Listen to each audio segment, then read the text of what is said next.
Support comes from the Missouri Forest Products Association, committed to conservation and careful management of the state's forests to make them more resilient and better habitats for wildlife. ChooseWood.com. Welcome to St. Louis on the Air. I'm Don Marsh. Harvard Professor Emeritus Biologist Dr. E.O. Wilson is a two-time Pulitzer Prize winner who is known as the father of sociobiology. That's the social organization of animals. His special interest is ants, but he is concerned about the future of all of the world's species. He will be honored this Friday at the St. Louis Zoo as recipient of the 22nd Whitney Harris World Ecology Center Award. I am pleased to have a chance to talk to him by phone. Professor, thanks so much for being with us. Well, thank you for having me. Well, let's talk about your concerns about species reduction. I was surprised to learn that there are 10 million critters on this earth. What's happening right now? Well, what's happening is that we're waking up to the fact that although we've already described during the 2 centuries since Carl Linnaeus began the process of discovering and describing species, we have accumulated a roster of about a little more than 2 million species, but the actual number estimated is around 10 million species, give or take a million. In other words, we've just begun to explore life on this planet. But their populations are being diminished, correct? The species are going extinct at somewhere between 100 and 1,000 times faster than before the coming and spread of humanity, probably closer to 100 times, but at the same time accelerating, getting higher and higher. By the end of the century, it's easy to predict that unless something is done, half of Earth's living diversity will be gone. Is it our fault? Of course. How so? Yes, it's all our fault. I beg your pardon? I say, yes, it is all our fault. How so? You can't find an asteroid that's hit anywhere to give it account. But no, it's human activity has upped the extinction rate to more than 100 times. Your book, Half Earth, has a very interesting and some people call radical proposal for dealing with this situation by setting aside vast quantities of the planet for these various species. How does that work? Well, we call this the Half Earth Project. It goes back to 1967 when a young Princeton ecologist and I devised what's called the theory of island biogeography, and we showed what the relationship is between area and the number of species of plants and animals that can live on an island indefinitely. And from that, we deduced relationships rather precise, and they've been tested since, both by theory and also by field experiments, that indicates that we need to put aside, shall we say, 10% of the Earth's surface to save half of all the species, as half would be gone.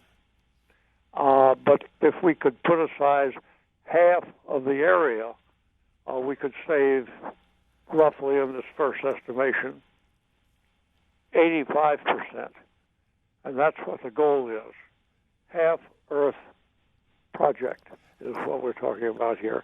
And that is to get the humanity, each country in turn, but particularly those that have the richest biodiversity when it's possible, to put aside half of the Earth, of the surface of the sea, and half of the land. And right away, just to blunt a kind of gut reaction I'm sure we're getting from at least part of our audience, no, we're not talking about moving anybody anywhere. We don't talk about even changing economic practice anywhere. We can do this with people on the lands if the half is wisely chosen to include both the numbers of species, sensitivities, and the sensitivity on the one side, and human future on the other side. An analogy to this is the successful program, which few have heard about, of the National Natural Landmark Program, administered by the U.S. National Park Service, in which areas are designated that in this country with exceptional historical and or natural biological importance. There are some 500 of these landmarks areas, varying greatly in size, and most of them have some people on them, but they've been a great success in saving some of the most valuable and biologically diverse parts of the country. How do you get the various species that you want to preserve and protect to these areas? I mean, just assuming that they're already there? You don't take anything anywhere. You just leave them alone. How do you set aside portions of the ocean? Well, that's already done. There are some widely. There are some 150 countries that have coast and therefore have territorial waters. And most of those countries do have some restrictions on harvesting or taking over and modifying the territorial waters that they are responsible for. And in those, and concentrating on the parts of the territorial water with a maximum amount of the biological diversity. Coral reef here, a ridge there, a sandy area with unusual diversity in the third place, and so on. You can approach it. But here's another consideration. If we could get an agreement, universal, to harvest no longer in the open sea, altogether that makes up about half of the marine geography of the world. We can leave alone the open sea, the blue water, not harvest from there any longer. Right now it's treated as a commons, as most would know, that anybody can go into the open sea and take anything out they want. If we stop that, then 2 independent studies have shown that the territorial waters output of fisheries and other marine life would greatly increase. That is, hands off the open sea, and your territorial waters will become more productive, including fisheries. And how could that be possible? Well, the open seas have migration constantly going over long distances, and the species that are multiplying and traveling and dispersing in the open sea also are increasing the amount and the diversity of life within all the territorial waters. So it's not intuitively clear at first, but it turns out that is the case. So take your choice. The seas can be, or half of the seas can be protected by individual nations themselves in their own self-interest, or somehow we could come to an agreement to leave the open sea alone from now on and profit all of the coastal cities that are responsible for exploitation of the open sea anyway, would leave them better off. I heard somewhere or read somewhere that man harvests 1 trillion fish a year from our oceans. Does that sound right to you? Would you repeat that, please? I've heard that man harvests 1 trillion, with a T, fish a year from our oceans. Does that sound right to you? Did you say 1 trillion? 1 trillion, yeah. No, I haven't heard that number, but it's entirely reasonable. Yeah. I mean, you can get a big chunk of that just by seining a few sardine swarms. Yeah, You're counting fish. That's right. Well, I'd hate to have to start counting them, but I'll recommend the book if people want to learn more about this. Your book, Half Earth, to learn more about these proposals of yours. But I wanted to spend a few minutes talking about ants because I've heard you interviewed on NPR before, and I've been fascinated with the kinds of things that you've had to say about ants. What generated your interest in ants? Well, when I was a little boy in the wilds of Alabama, I often lived in small towns and could get out and roam around. I was an only child. That helped a lot. I got interested in nature, and I saw it as a great adventure. From a very early age, I began to collect butterflies, read every issue of the National Geographic I could, and dream of someday going on great trips into the jungles and exploring and finding new kinds of animals. A boyhood dream. Mm-hmm. Except that I was able to live that dream. And as I went through high school, I was preparing myself for studies in natural history. I thought that maybe I could become a ranger in a park. Maybe I could become an entomologist studying insects, the kind who advises farmers on how to control pests and so on.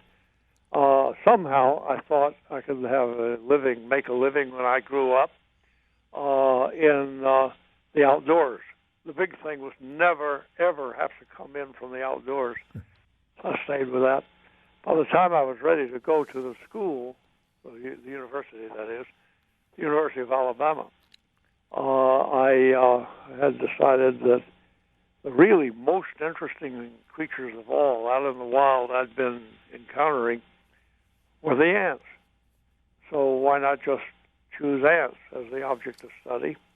And I immediately became addicted, and the rest is a lifetime career devoted to ants. What about them made them so fascinating to you? Well, actually, I'm just working on a book right now. I just started it. It's going to be called Tales from the Ant World. And I'll tell that story. I was in the backyard of a house that we lived in Decatur, Alabama. That's on the Tennessee River up in northern part of the state.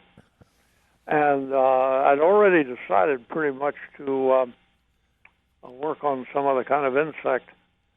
But in our backyard, I saw this stream of ants.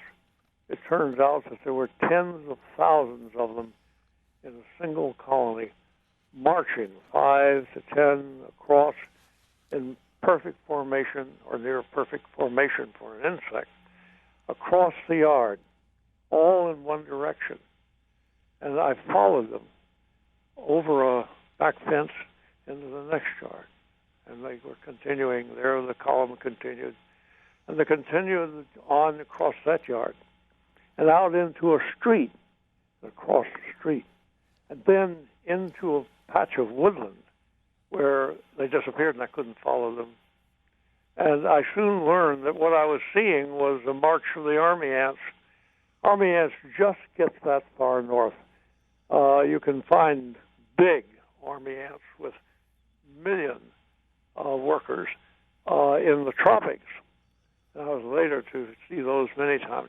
But here in northern Alabama, I actually found one of the northernmost army ants and was able to watch its behavior and learn a great deal more about it when I attended the University of Alabama. So that this was really one childhood experience. Well, I was a high school senior, boyhood experience that persuaded me that here is an object worth serious study. We've only got a couple of minutes left, but my understanding from previous interviews I've heard with you, the ants in these colonies have very specific rules, very specific social orders, correct? That's right. They never make mistakes. The ones that made mistakes went extinct long ago. What kind of mistakes are we talking about? Well, I think, for example, not spreading into areas which are not going to be changing as much in climate, by not overeating the food that you're dependent on. And as you just got me started with that, that's all the things you would ask or expect from a sensible human population. They did it by instinct. That is, the ones that survived to be among us today.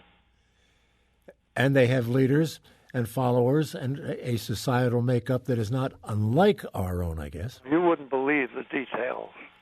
That they, or our listeners would not believe the details that their evolution has gone into in creating a machine, the ant colony, that is made for survival and reproduction. What would our planet be like if there were no ants? If you took away all the ants, most of the land ecosystems, from temperate forests down into the tropics on the land and on into the deserts, the ecosystems would collapse. Ants make up a big part in the world of the biomass, that is, the sheer mass of animal tissue on the land. And they play so many roles, many of them essential to the continuing lives of other insects, plants, and animals, that if you could remove them, heaven forbid, all those would collapse, or most of them would collapse, because they would have just simply lost cogs and cables and holding parts, the equivalent, that is, of their ecosystems in which they existed. I'm not quite, we've only got a minute left. I'm not quite sure I understand what they contribute that would cause systems to collapse. They're the principal predators. They make up more mass, doing more things, capturing other insects, serving plants for protection and for nutriments, and so on and on and on. They're involved in most of the major functions of the land ecosystems. And in some cases, there are no substitutes for what they do. And again, in 30 seconds, how many varieties of ants are there out there? 15,000. 15,000. 1,000 species, a little more than that. I was just talking with a couple of my fellow myrmecologists, that's what we're called, at Harvard. I just got back in time for this interview, back to my home. And we were talking about how many ant species are there in the whole world. We know a little over 15,000 now. We've discovered and analyzed a little over 15,000. And we agreed that the actual number would likely be closer to 30,000. There's a lot to be done. Got to stop you there, Professor. We'll wait for that new book. It's fascinating stuff. Thank you, E.O. Wilson of Harvard. Archive versions of past St. Louis On the Air programs are available for download or podcast at stlpublicradio.org/STLonair. St. Louis On the Air is a production of St. Louis Public Radio, 90.7 KWMU. Thank you for listening. I'm Don Marsh.